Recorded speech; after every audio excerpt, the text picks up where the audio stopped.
Hi everybody.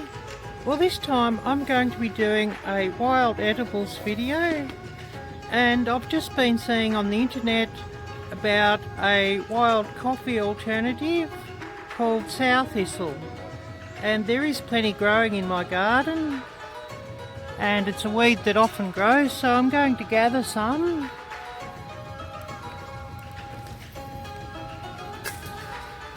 Pulling it out by the roots.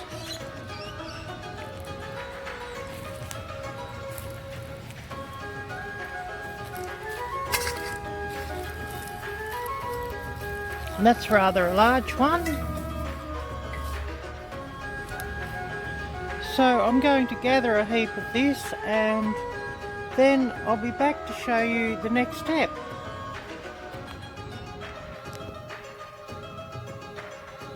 So now with plenty gathered, I'll start to get ready to clean these up, and you can easily identify these plants as they have a flower that looks very similar or almost the same to the common dandelion.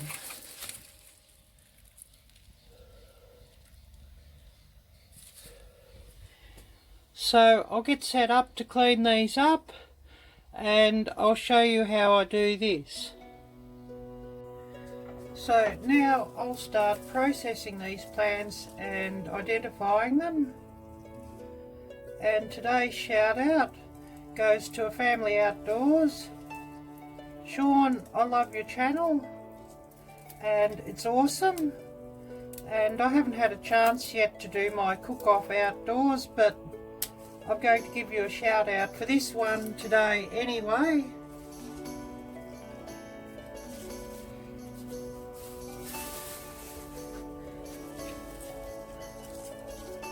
And I'm just going to cut the roots off first and identify all the plants, and they are a fairly woody stem, so it can take a fair bit of cutting.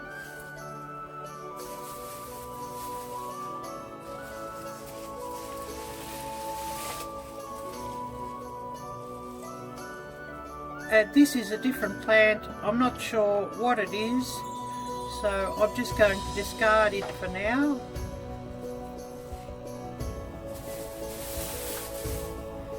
And the big key on wild edibles is to research well, to actually Google what you have,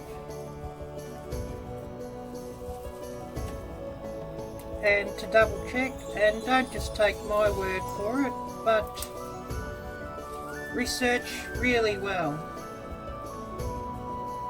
And you can see the leaves here are fairly long, and they look like very similar to a very big dandelion. So I'll keep processing these, and then I'll show you my next step.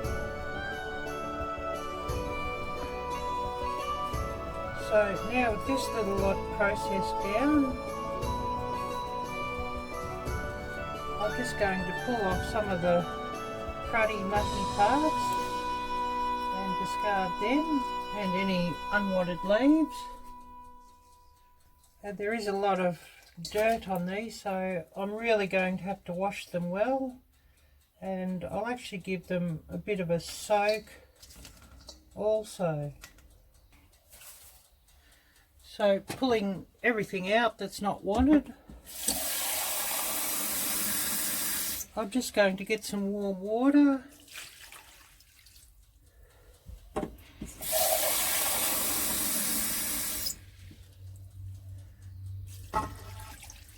pour over the top.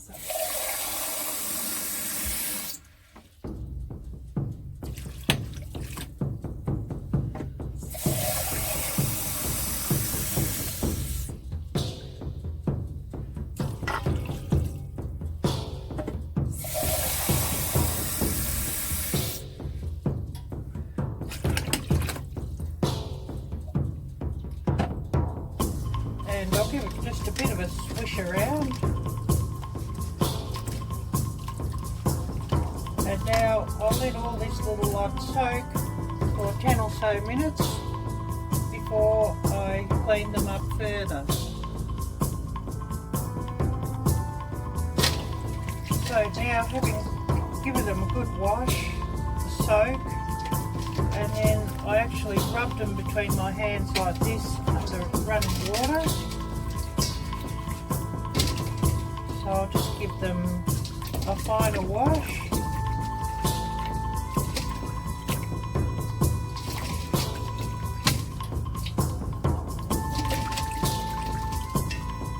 Like this. Trying to get as much of the dirt off as possible.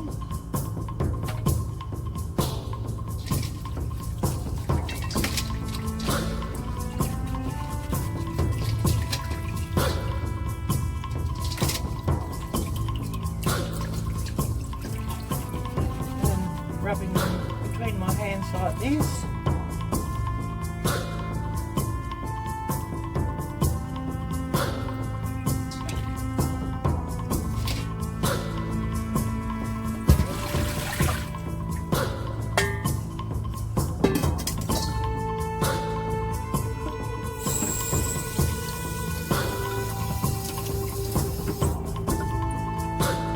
And it is quite a messy job, but I have been told that it's well worth it, so I thought I'd give this a try.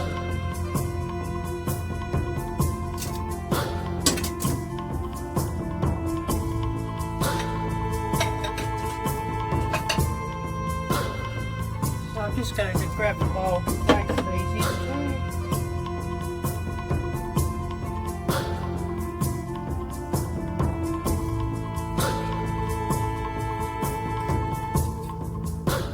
Stripping off the majority or a lot of the fine roots with my paring knives.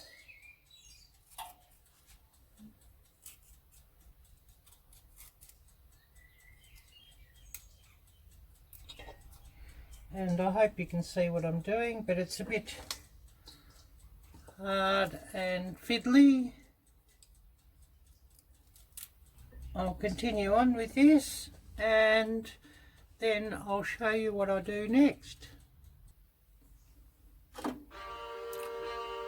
So that's what we're left with after I've scraped the roots off a bit and given them a clean up. And you can see all the junk that's come off them. So I'm going to give them one more wash up and then I'll chop them up.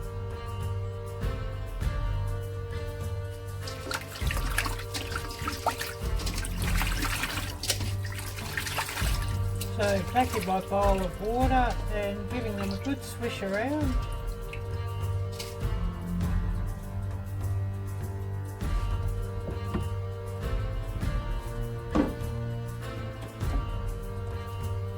I'll now get my chopping board.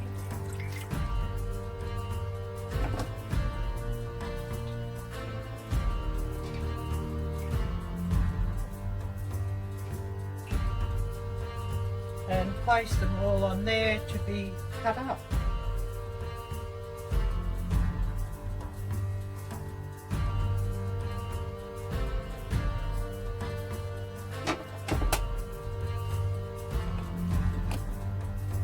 And I'm just going to cut them up into short lengths, which will just make them a bit easier to grind down once I've roasted them off. And I'm probably cutting them up in lengths of about 1/4 to 1/2 an inch.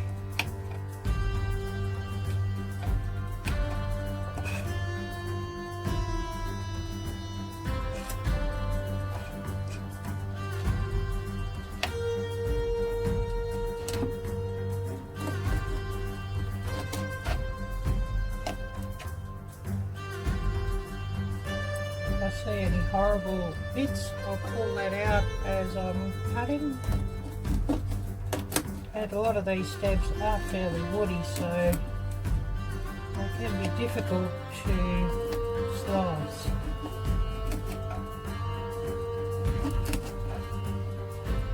and it may be easier if you find younger plants and so less woody, but then there's more work in processing them as well.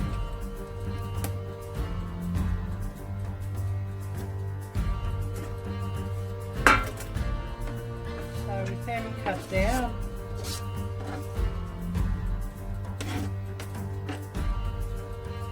I'm just going to place them in a small roasting tray, and I have my oven preheated to 400 degrees Celsius or 200 degrees, Arielle-Viking, 400 degrees Fahrenheit or 200 degrees Celsius. So I'm just going to place these in my oven to roast off until they're nice and black and fully roasted. And while you're doing this, you will need to keep your eye on it because they can burn very quickly. So once that's done, I'll be back to show you the next step. So just taking them out of my oven just to give them a check, I'm just going to give them a stir around, and they're just starting to darken in colour. So I'll put these back for another few minutes until they're nice and black.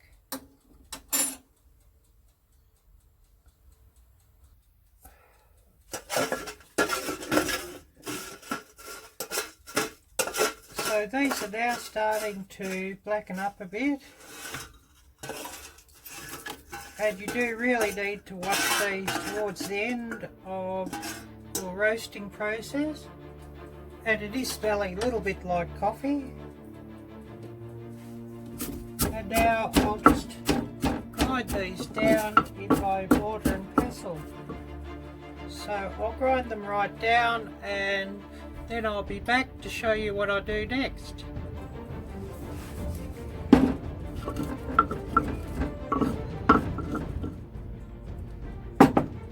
So I've given these a good grind down for about 5 or 10 minutes. And the large roots are still a bit damp on the inside.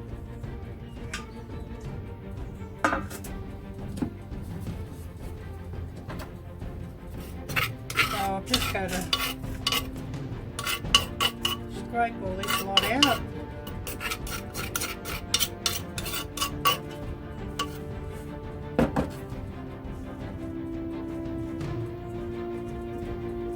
And I'm going to give it a further 5 minutes under that high temperature of 400 degrees Fahrenheit just to blacken a bit more. So once that's done, I'll be back. So now, after a further roast off, I'll place this back into my large mortar and pestle.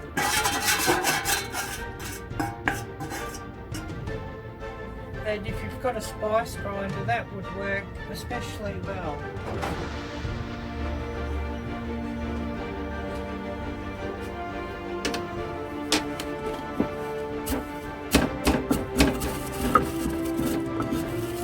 And I'll give it another pounder, another grind, and then I'll start making my bushcraft coffee. So everything ground up. And if you wish, you could pick out all these sticky bits, and I'm not going to worry about that too much. And I'm going to place it into my French press.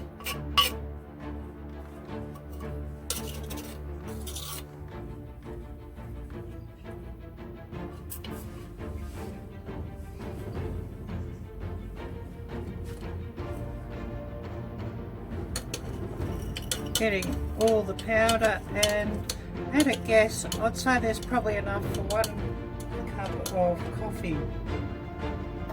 So I'll boil my water up, and then I'll show you how I make my coffee.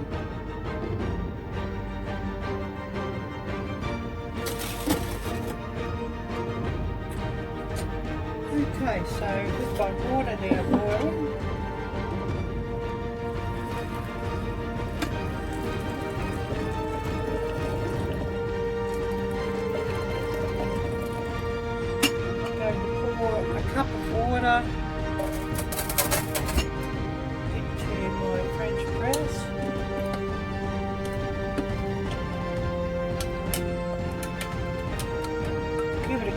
mix around, and I'll let it steep for about 5 or 10 minutes before I push down the plunger and have a taste test.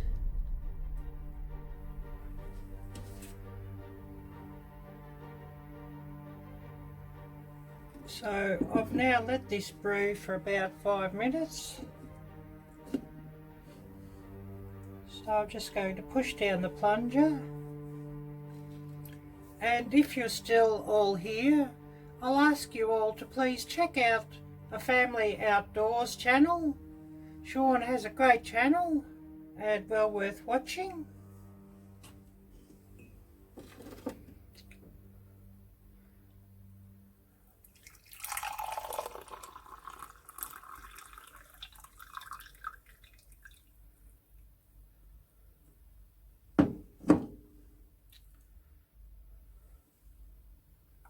So pouring this out, it does look like coffee, and it smells a bit like a grassy version of coffee. But I'm going to add some sugar because I always like to have my coffee sweetened.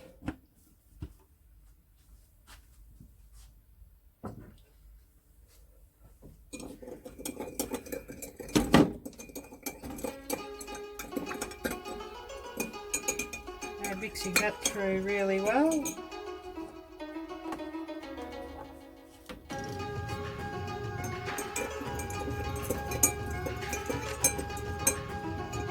A little bit of milk because I've always got to have milk or cream in my coffee.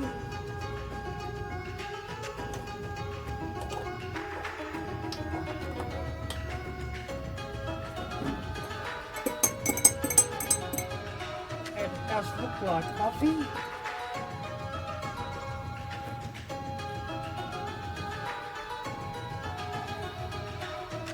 And it tastes slightly like coffee, but not exactly so. But not bad for a change.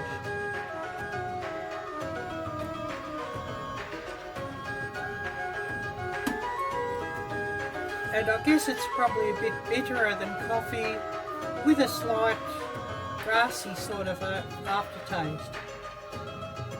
So I'm going to thank you all for watching, and until next time, bye bye!